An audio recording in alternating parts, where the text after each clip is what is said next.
Let's see some other ways of saying cry. First one, weep. It means shed tears. For example, he wept bitter tears at her cruelty.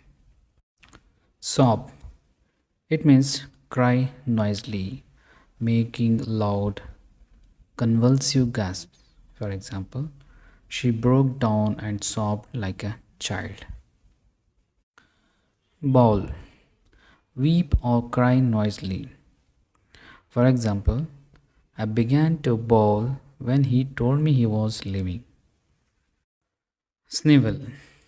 Cry and sniff in a feeble or fretful way.